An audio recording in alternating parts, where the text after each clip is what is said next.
Muito bem, pessoal. Como eu sempre digo, estamos ao vivo para todo o Brasil, especialmente aí para vocês da Física Geral 3.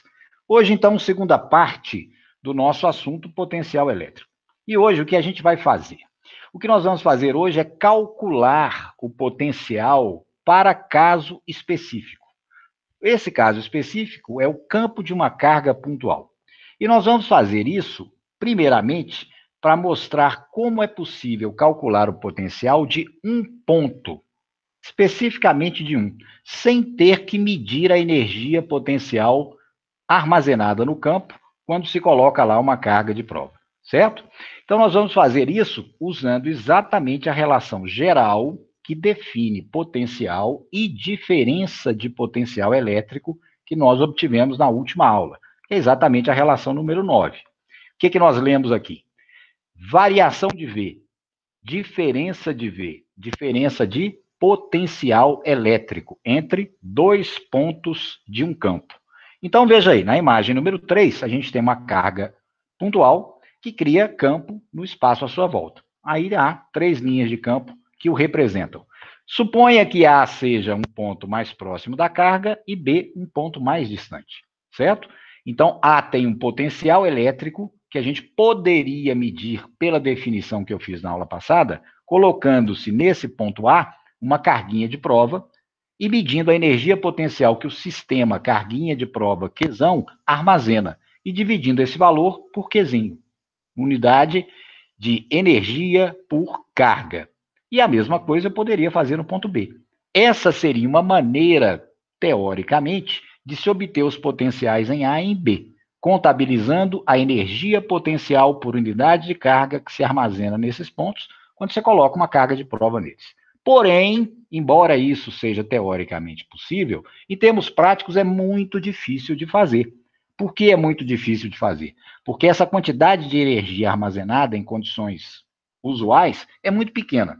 E por isso a medição dela seria tecnicamente difícil. Então é interessante que, partindo dessa relação 9 mais geral, a gente obtém uma maneira de calcular VB e VA, se for o caso, separadamente, independentemente de se medir diretamente a energia. E como a gente faria isso? Associando cada um dos potenciais à carga criadora do campo. No fundo, ela é responsável por todas as propriedades do campo, obviamente, que ela gera no espaço. Então, se o potencial é uma característica de cada ponto do campo, campo gerado por uma distribuição de carga. Então, certamente o potencial também em cada ponto dependerá diretamente do tipo de distribuição de carga que produz o campo e, obviamente, o ponto onde a gente está interessado em avaliar o potencial. Perfeito? Então vamos ver como é que a gente desenvolve então a expressão 9 para chegar nisso. Como obter o potencial em um ponto diretamente por um cálculo que dependa, óbvio, da posição do ponto, já que tem a ver com energia potencial, e com a carga que cria o campo, certo? Muito bem, então a relação 9, ela diz que a DDP, a diferença de potenciais VB e VA, é igual a menos a integral de E escalar dl, desde A até B. Para calcularmos o potencial nos pontos de uma carga pontual, que é um caso específico, que adaptações a gente tem que fazer? Em primeiro lugar, criar um sistema de coordenadas para localizar os pontos. Serão dois, A e B. O primeiro pontinho A já está indicado, então ele está a uma distância Rzinho A da carga criadora Qzão. Antes de localizar o segundo ponto, vamos criar uma maneira de obter o potencial apenas de A. Bem, nesse caso, então, eu teria que conhecer o potencial de B. Repara que a relação 9 envolve os dois. Se eu quero conhecer apenas VA, eu terei que previamente conhecer VB, para então usar a equação 9. E o que a gente faz para conhecer VB? Temos a liberdade de escolher arbitrariamente um ponto de referência e fazer nele o potencial igual a zero. E é isso que nós vamos fazer com o nosso ponto B. Para que a gente conheça o valor dele, a maneira mais simples é atribuir a esse valor de VB zero. Mas você pode fazer isso? Perfeitamente. Se você lembrar de energia potencial lá da Física 1, foi feito isso. Ora, A energia potencial na superfície da Terra, a princípio, poderia ter qualquer valor. A gente convenciona zero. Ah, então altura zero, energia potencial zero. Isso é uma escolha arbitrária. Então, para calcularmos só o potencial de A, eu vou atribuir a B o valor zero e escolher esse ponto B onde for mais conveniente para mim.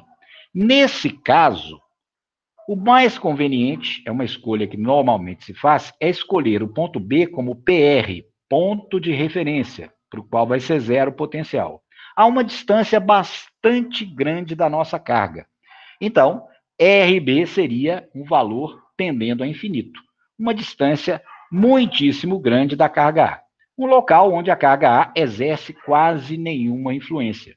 Portanto, praticamente eu não armazenaria energia nenhuma colocando uma carga em B, se B estiver muitíssimo distante de A.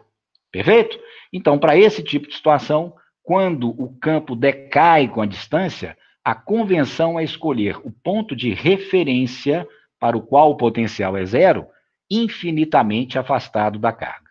É claro que uma distância infinita em termos práticos a gente não usa em laboratório, mas se você imaginar o tamanho de uma carga pontual e colocar 10 metros dela, já é uma distância que na prática pode ser considerada infinita dessa cargazinha.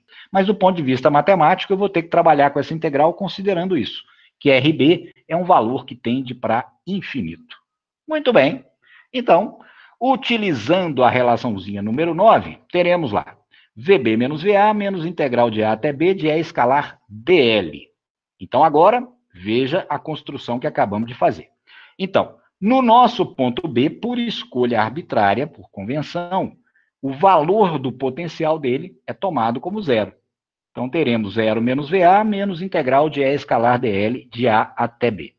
Menos dos dois lados, podemos cancelar, e a nossa expressãozinha fica VA igual a integral de A até B de E escalar DL. Observe que eu consegui, dessa maneira, escolhendo um ponto de referência adequado, criar um método para se calcular quem? O potencial somente do ponto A, independentemente de medida de energia, como eu comentei no começo. Muito bem, para saber esse valor, eu tenho que desenvolver o produtinho escalar. Então, eu tenho que enxergar os vetores E e DL. Aqui, no caso de uma carga pontual, isso é muito tranquilo. Veja lá, na imagem número 3.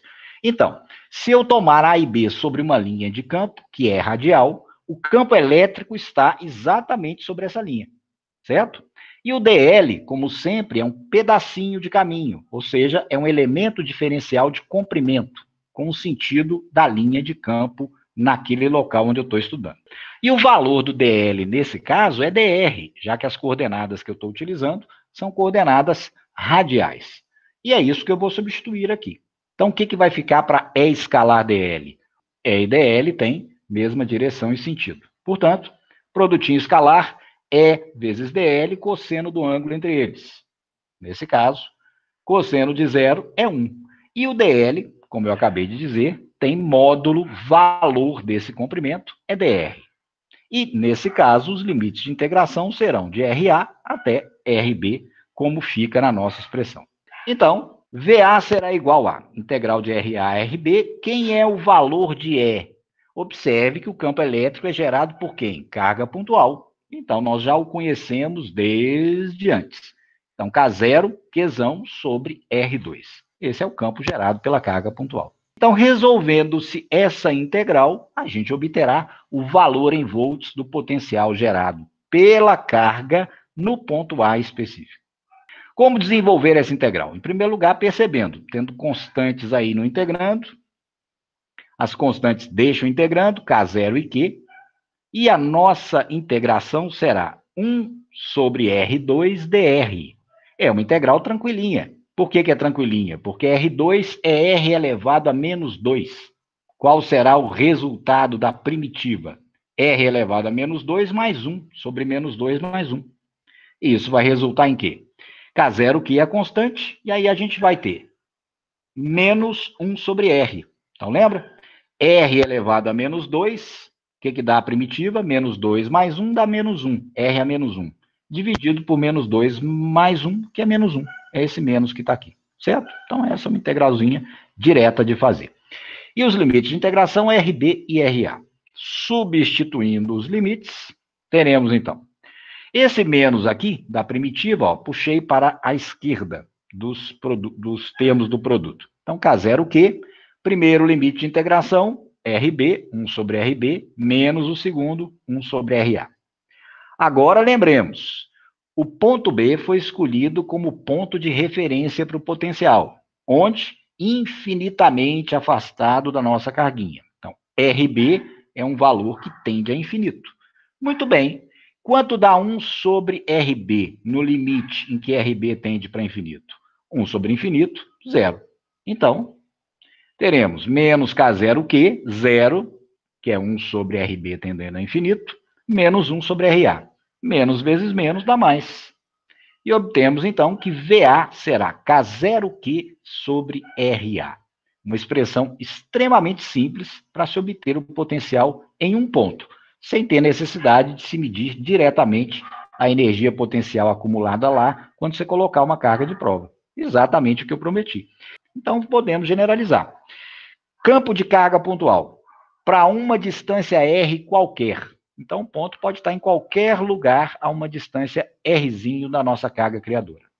Se nós tomarmos como referência um ponto infinitamente afastado, como é que se calcula o potencial? Pelo resultado que nós acabamos de estabelecer. O potencial V, medido nesse ponto, será K0Q, carga criadora do campo, por R. E o nome do ponto você escolhe à sua vontade. Então, pode ser um ponto P, um ponto A, um ponto M, qualquer que seja ele, o potencial será dado sempre pela expressãozinha número 11. E isso serve para quê em termos concretos? Isso aí, gente, vai servir para a gente relembrar uma das experiências mais famosas de toda a história da ciência, particularmente da física.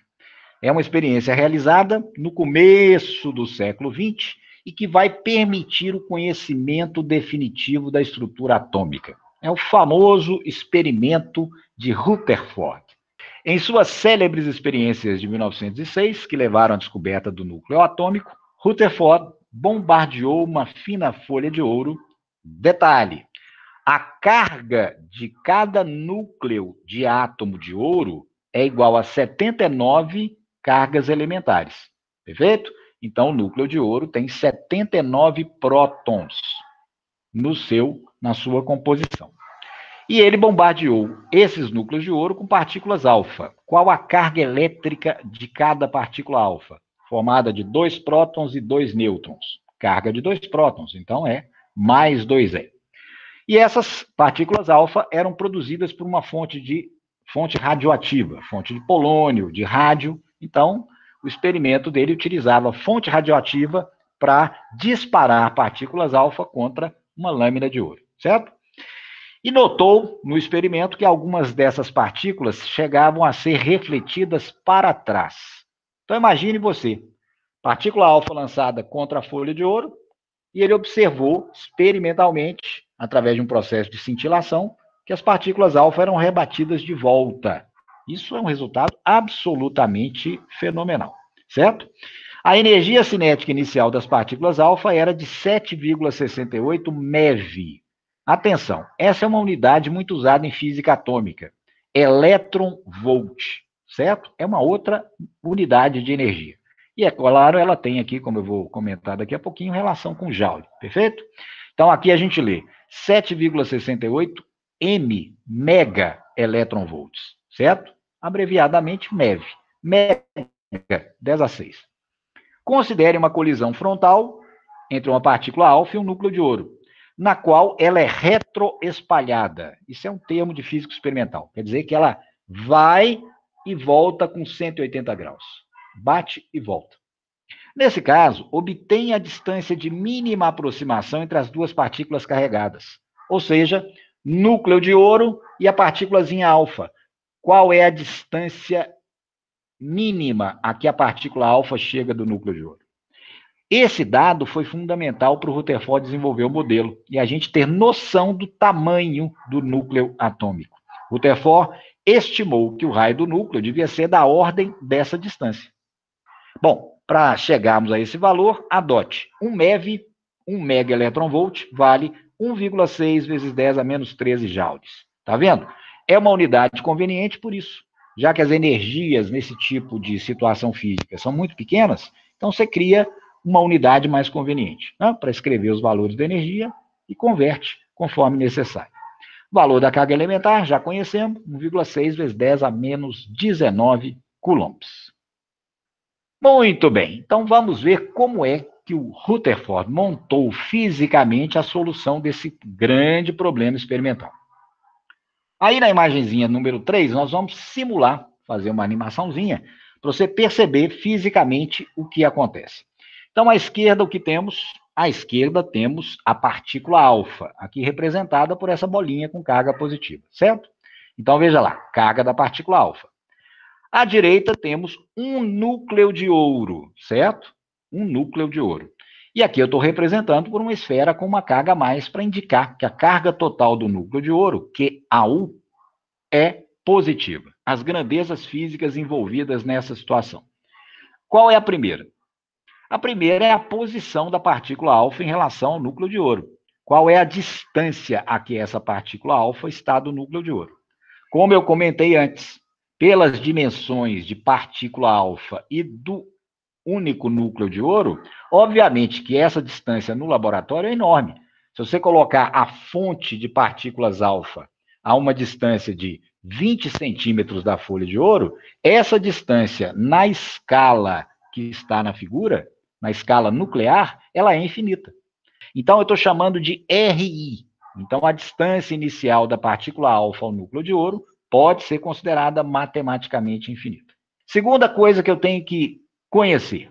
Essa partícula alfa ela é disparada. Na verdade, ela é ejetada do material radioativo. Então, os núcleos radioativos ejetam partículas com determinada energia, conforme seja esse núcleo, certo? Então, a partícula alfa, ela vai ter, ao abandonar o material radioativo, ao ser ejetada por ele, ela vai ter uma velocidade inicial que eu vou chamar de VI. Então, agora vamos assistir o que o Rutherford assistiu no laboratório. E preste atenção o que acontece. A partícula alfa se aproximou até muito pertinho do núcleo do átomo de ouro, a uma distância que eu chamei de RAU. Esse RAU é o raio do núcleo, segundo a estimativa do Rutherford. E é essa ideia que a gente já conhece, de cálculo de potencial e de energia potencial, que a gente vai utilizar para encontrar qual é o valor desse Rzinho.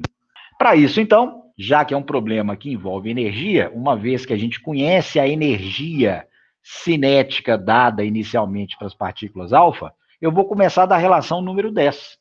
É aquela relaçãozinha do final da última aula, que a gente utilizou, inclusive, para modelizar lá o probleminha da cerca elétrica, certo? O que diz essa relação? Que a variação de energia potencial em um campo elétrico pode ser avaliada como sendo a carga que se movimenta no campo, por ação dele, vezes a variação de potencial, a diferença de potencial entre os dois pontos nos quais ela se movimenta. Repare que aqui a gente já conhece V. Sabemos calcular diretamente o potencial do ponto onde a partícula alfa inicia o movimento e sabemos calcular o potencial do ponto onde ela termina, na vizinhança do núcleo de ouro. Energia potencial que existe no campo vai ser relacionada com quem? Com a mudança de energia cinética da partícula alfa. Lembra? Quando a gente tem mudança de energia potencial, variação dela num campo elétrico, haverá uma variação correspondente de outra forma de energia. Nesse caso, é cinética. Na simulação, o que você viu? A partícula alfa parte com velocidade, tem energia cinética inicial, e à medida que ela se aproxima, ela é freada pelo núcleo de ouro. O campo trabalha no freamento dessa partícula. E ela chega bem próximo do núcleo com velocidade zero. Ou seja, sua energia cinética se torna nula. Então, o campo usou energia potencial para fazer trabalho de frear a partícula alfa. Então, produziu nela uma variação de energia cinética. Qual a relação entre ΔU e ΔK da última aula? Lembra? ΔU mais ΔK sempre tem que ser zero. ΔU é menos ΔK.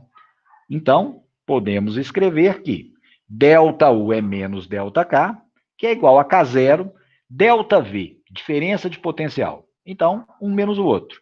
Variação, então, VF, V final, menos V inicial.